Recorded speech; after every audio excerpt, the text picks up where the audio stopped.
merah, sakit, nyeri, nggak bisa gerak, kadang sampai demam, reaksi tubuh akibat tadi peradangan. Nah, yang jadi masalah itu ketika dia kadarnya terlalu banyak, misalnya banyak nih karena makanan, keluarnya sedikit, nah dia akan numpuk. Ketika imunnya makan, terjadi proses radang yang besar-besaran. Kalau misalkan datangnya di leher tuh sama nggak sih asam urat apa kolesterol jadi?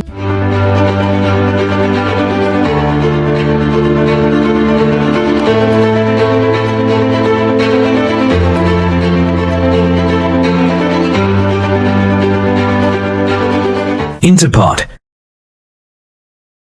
Halo Sobat Interpod, kembali lagi di program podcast Interpod. Topik kali ini nih, kita akan bahas tentang penyakit asam urat. Kadang ada orang yang bingung, ada yang bilang juga nih, duh kaki gue nyut-nyutan banget, sampai susah jalan, kenapa ya? Bisa jadi itu bukan pegal biasa loh temen, tapi itu kena asam urat. Penyakit ini sering dianggap sepele, padahal kalau lagi kambuh sakitnya sangat luar biasa. Gimana sih? Siapa Sobat Inter yang pernah ngerasain hal seperti itu? Maka dari itu, hari ini kita akan bahas tentang asam urat yang akan dibahas oleh dokter spesialis penyakit dalam Klinik Utama Intermedica, Dr. Fadel. Halo dokter. Halo Mbak. Gimana Halo, dok? Sobat Interpod. Oh, ya. Ya. Gimana dok kabarnya dok? Alhamdulillah baik. Wah, kita ketemu lagi nih di program Interpod kali ini Iya dok. Mbak. Oke, kita langsung kali ya dok ya.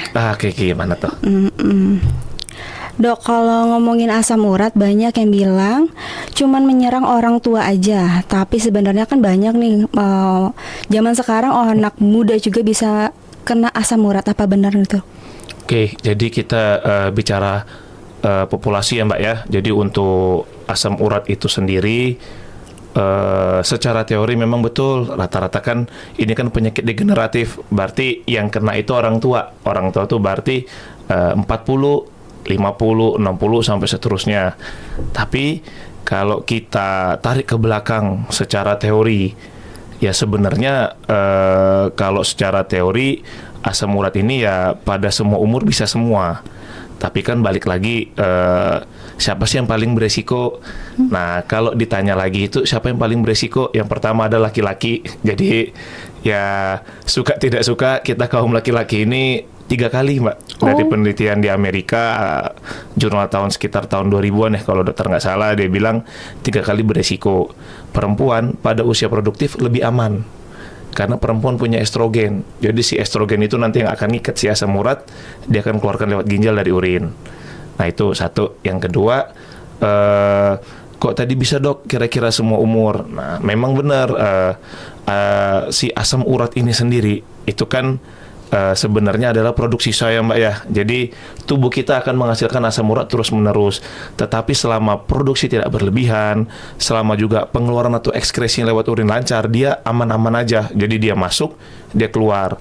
Gangguan pada produksi yang berlebihan atau pengeluaran yang berkurang, itu yang akan mencetuskan si asam urat itu sendiri. Jadi ketika ada gangguan dari itu, ya orang akan bisa kena. Sudah itu pada tadi dokter bilang laki-laki ya, itu juga dia 3 kali beresiko sehingga kita yang normal saja konsumsi atau kurang minum dikit aja bakal kena. Tapi kalau secara umum sama prinsipnya kayak semua penyakit. Yang pertama adalah genetik. Jadi ada orang tua, misalnya terutama orang tua dari jalur paternal, ayah itu yang punya riwayat hiperurisemia atau asam urat atau GOUT, itu bisa turun ke anaknya. Itu satu.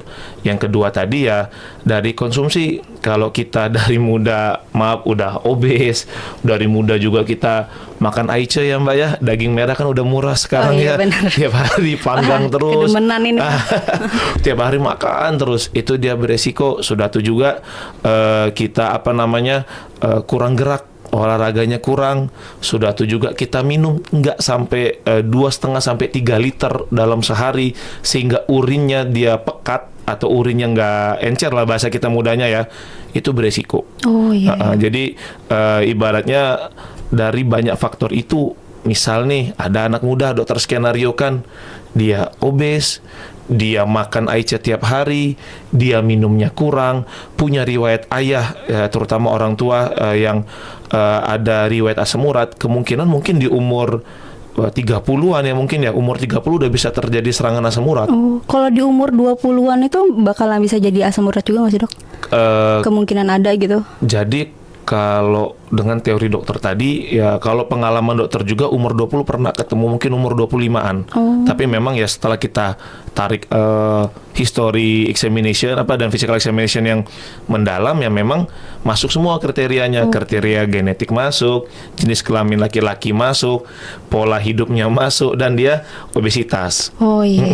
Nah, jadi definisinya sendiri. Jadi asam urat itu sebenarnya kita bilangnya dia adalah bentuk kristal ya Mbak ya. Jadi dia itu adalah kristal yang hasil produksi atau metabolisme dari badan kita. Jadi ketika kita makan nih, kita makan gula, makan protein, makan lemak, makan tuh akan dicerna oleh hati. Nah, nanti kan ada sisa-sisa buangan tuh. Yeah. Atau metabolisme sel juga. Jadi sel kita tuh kan tiap hari kan recovery Mbak. Ada sel yang hancur, ada sel yang perbaikan. Nah, ketika dia recovery kan ada tuh yang sel baru jadi, sel lama hancur tuh. Nah, sel lama itu tadi nanti sama juga diproses di hati. Nanti setelah diproses akan jadi asam urat. Nah, si asam urat ini nanti dibawa oleh darah ke ginjal untuk dibuang lewat urin. Jadi sebenarnya dia tuh adalah sisa-sisa metabolisme. Nah, yang jadi masalah itu ketika dia kadarnya terlalu banyak, misalnya banyak nih karena makanan, keluarnya sedikit, nah dia akan numpuklah dia di sendi. Di sendi itu numpuk. Nah, kan dia kan benda asing ya Mbak ya. Iya. Misalnya ini dokter contoh tangan aja, sebenarnya yang paling sering kita di kaki tuh. Nanti kan yang kata Mbak, kok jalannya pincang gitu kan dia, karena dia di ibu jari kaki. Itu kan tempat tumpuan kita tuh. Dia numpuk di sana. Nah, di sana nanti kan dibaca sebagai benda asing. Kata tubuh apa? Ada benda asing. Tubuh akan keluarkan sistem imun. Ketika sistem imun makan si kristal urat tadi, terjadilah reaksi peradangan. Nah, disitulah nyeri yang kita sering bilang, dok, serangan asam urat. Oke. Tapi kita nggak bisa menyimpulkan itu asam urat, harus dicek dulu. Iya, betul. Ibaratnya mungkin secara lokasi mungkin, tapi sebelum kita dapatkan cairan di sendinya, sebelum kita dapatkan kadar asam urat darahnya, atau mungkin kita bisa ronsen, dapatkan gambaran seperti gambaran asam urat pada ronsen, nah kita belum bisa nyimpulin. Mungkin kita bilang gejalanya dulu. Gitu. Kalau untuk terjadinya asam urat, kalau kita habis makan kacang, jeroan itu ngaruh, Dok? Jelas. Jadi kayak kata dokter tadi kan asam urat itu timbul karena kita kebanyakan produksinya atau kurang pengeluarannya. Nah, kalau kita produksi yang kita banyakin, contoh dari makanan kita, misalnya makan jeroan-jeroan ya Mbak ya, sudah itu makan daging merah, sudah itu fast food ya, sudah tuh. Nah ini mungkin agak sedih juga nih pecinta kopi, karena kopi itu basa purin benar itu. Dokter juga soalnya tukang kopi, jadi tahu benar. Basa purin. Sudah itu yang ini masih kontroversi sebenarnya adalah kacang-kacangan, karena ada beberapa literatur mengatakan ada kok kacang yang rendah purin. Tapi dokter belum nemu sediaannya yang bagus gimana. Mungkin yang beredar di kita mungkin kacang banyak yang yang tinggi basa purin. Kita makan banyak-banyak, mungkin kita minumnya sedikit, otomatis dia akan numpuk. Nah, di situ akan jadi faktor pencetus atau presipitasi dari si asam urat itu sendiri. Oke. Kalau untuk efeknya itu, Dok, sampai berapa lama ya, Dok, kalau misalkan sebelum terjadinya asam urat itu datang, dan berapa lama efeknya kalau lagi sakit gitu? Nah, jadi ada mungkin kalau kita buka ke literatur lama pun atau yang terbaru, sumber dari fase dari asam urat itu ada 4 fase. Ada yang namanya pertama hiperurisemia asimptomatik. Jadi hiperurisemia asimptomatik itu tingginya kadar asam urat dalam darah itu di atas 6,8 mg per desiliter, tapi dia nggak bergejala Mbak. Nah, kapan dok dia mulai itu? Ya kita kan nggak bisa tahu kan, kadarnya fluktuatif. Satu waktu dia mungkin menyentuh kadar 7, kadar 8. Satu waktu juga dia misalnya kita kurang minum, aktivitas kurang. Nah, di situ tiba-tiba mengendap. Nah, di situ mulai terjadi serangan, terutama di sendi-sendi besar. Oke. Kalau untuk asam urat kan kalau lagi kambuh nih, Dok, sering terjadi di bagian persendian, di ibu kaki. Itu emang benar, Dok? Iya, betul. Di siku gitu ya, benar ya? Itu betul. Jadi benar Mbak, benar sekali. Keluhnya adalah misalnya ini dokter contohkan kepala ini adalah pusat badan kita ya Mbak ya. Semakin dekat ke pusat dia akan semakin hangat. Semakin jauh dari pusat kepala batang tengah badan ini dia semakin dingin, semakin perifer. Nah, si asam urat ini kan kayak kata dokter, dia terbentuk kristal apabila dia mengendap. Maka kalau dia mengendap berarti suhunya harus dingin, lokasinya harus jauh. Ya sendi-sendi kaki ya, tadi yang ibu jari kaki, sendi-sendi tangan, sendi siku. Tapi kalau untuk pertama kali serangan, hampir ya mungkin di atas 80% di ibu jari kaki. Oh. Itu dia karena dia paling jauh, istilah dia jauh dari pusat, darah juga mau narik dia juga agak susah. Jadi kalau dia udah ngendap di sana, udah dia mantep di sana. Mantep dingin jadi kristal dia. Kalau misalkan datangnya di leher tuh sama nggak sih asam urat apa kolesterol jadinya? Nah, jadi kalau untuk leher ya Mbak ya, sebenarnya nyeri pada leher ini ada banyak faktor. Jadi dokter nggak bisa oversimplifikasi. Oh ini kolesterol, ini asam urat, ini. Kalau yang general kita sering ketemu di lapangan, nyeri pada leher apa tengkuk belakang ini paling sering pada hipertensi sebenarnya. Kalau asam urat tadi kan ke sendi ya Mbak ya, jadi sendi-sendi besar. Mungkin pada kasus-kasus yang langka atau mungkin asam urat udah banyak, mungkin bisa ketemu mungkin. Tapi sepanjang dokter selama ini, dokter belum ketemu. Rata-rata di sendi-sendi tangan sama kaki. Kaki sama ibu jari. Sama ibu jari. Sudah itu kalau untuk kolesterol, nah ini kontroversi juga Mbak. Menarik pernyataan Mbak, karena sebenarnya kalau kita baca kolesterol itu asimptomatik Mbak. Kolesterol itu tidak bergejala. Bergejalanya dia mungkin kalau dia nempel di kulit, kalau Mbak pernah lihat orang yang matanya kuning ya, ininya agak kuning, santelasma, atau dia kayak ada di tangan apa di mana gitu di badan gitu. Nah itu di hiperkolesterolemi istilah kita. Kolesterol itu bergejala ketika menyerang pembuluh darah. Nauzubillahi min dzalik, serangan jantung, serangan stroke, serangan ginjal, atau tiba-tiba nyeri perut hebat terjadi iskemik pembuluh darah perut. Nah paling itu dia si kolesterol. Jadi kalau yang dibilang dok leher sakit kayaknya kolesterol, itu sebenarnya kontroversi sih kalau dokter. Jadi kalau untuk asam urat tuh lebih jauh dari leher ya dok? Jauh, ya? Betul, jauh dari pusat tubuh. Balik lagi dok, kalau untuk penanganan asam urat nih, kalau misalkan kita di rumah nih, teman-teman sobat Intar yang lagi nonton, kalau misalkan lagi kena asam urat tapi di rumahnya lagi nggak ada stok obat nih dok, gimana penanganannya dok? Nah jadi balik lagi kalau untuk serangan fase akut ya Mbak ya, kalau dia ada serangan akut di ibu jempol kaki nih tiba-tiba bengkak kan, bangun dia bengkak, yang paling penting sih yang pertama ya seeking for help Mbak, harus ketemu dokter. Karena kalau dokter bukannya apa, mungkin medikamentosa di rumah ya ada es batu, ada apa ya boleh aja, tapi mungkin tidak akan meredakan biasa kita tidak akan mengurangi nyeri secara signifikan. Mau tidak mau ketika ada serangan akut harus datang ke ke dokter, harus mencari pertolongan dokter, akan diberikan beberapa obat-obatan. Mungkin ada obat-obatan makan, atau mungkin kalau memang nyeri hebat bisa kita berikan suntikan intraartikular atau di dalam sendinya. Oke, menarik ya dok ya tentang asam urat ini. Betul, menarik. Soalnya ngeri juga nih kalau teman-teman sobat Inter nih masih umur 20-an, 30-an nih harus nonton banget nih, karena asam urat itu udah nggak kenal usia, bener nggak dok? Betul sekali. Bener banget ya. Nah kalau untuk diurut tuh dok gimana dok? Kalau misalkan lagi ada yang sakit, nyut-nyut, bengkak gitu, boleh nggak sih dok kalau diurut-urut gitu? Jadi gini nih Mbak, kalau dokter kan kita bicara nyeri ya, bedakan dulu. Apakah nyerinya karena otot, apakah karena tulang, apakah karena syaraf, atau karena kristal asam urat.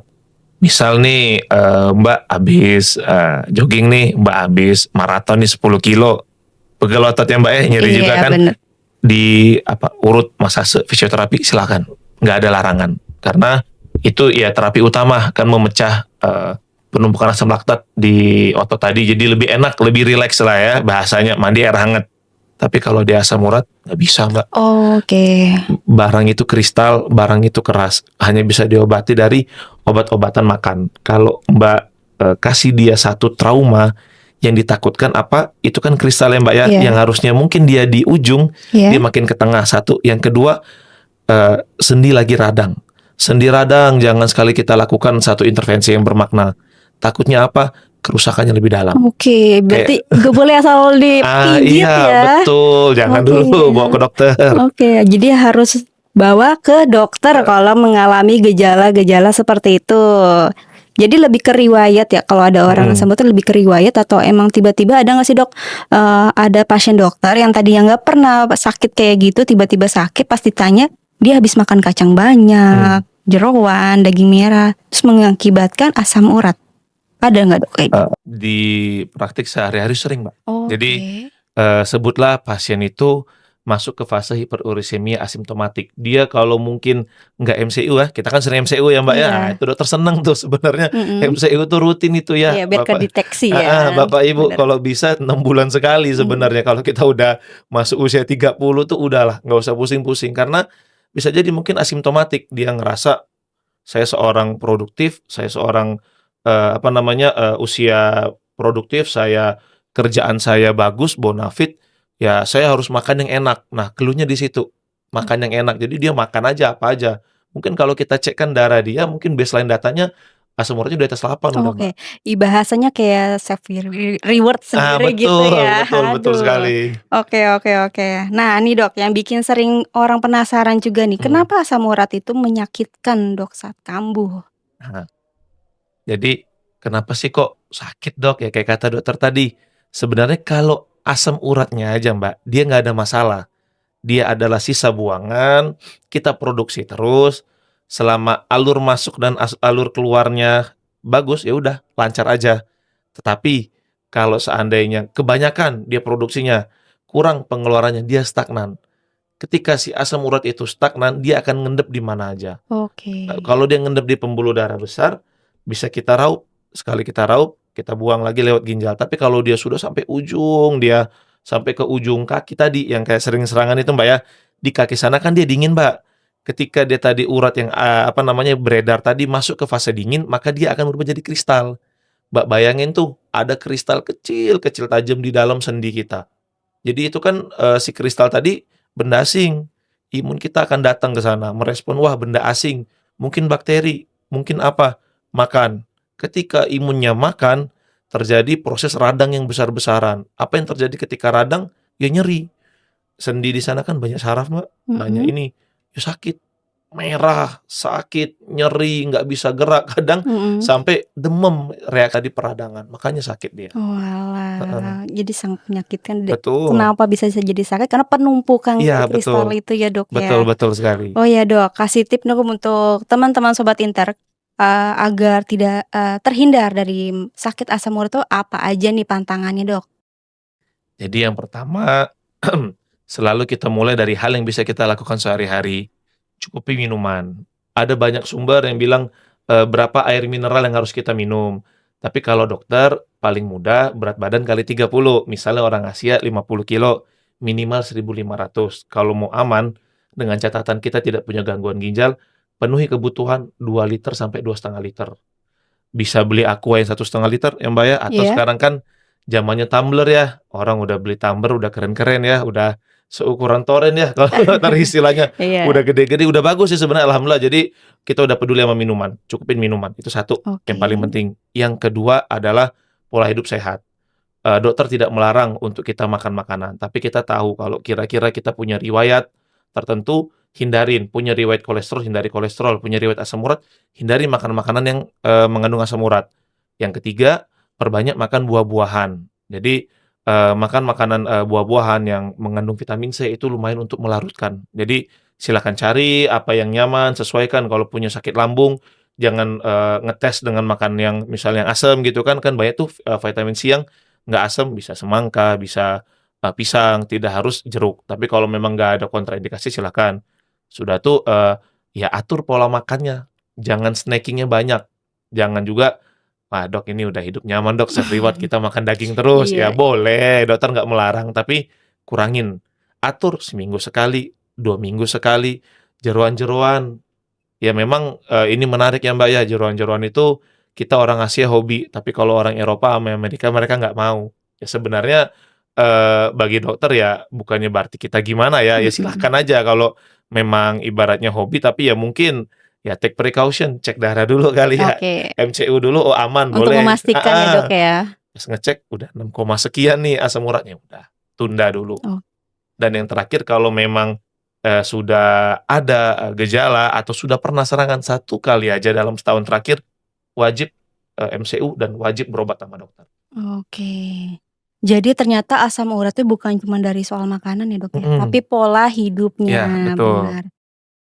Ya, Dok, waktunya sudah habis nih, Dok. Padahal lagi seru banget ya obrolan hari ini ya. Iya iya, benar benar. Oke, nanti next kita bikin podcast selanjutnya ya, Dok, ya. Oh, siap. Oke, siap.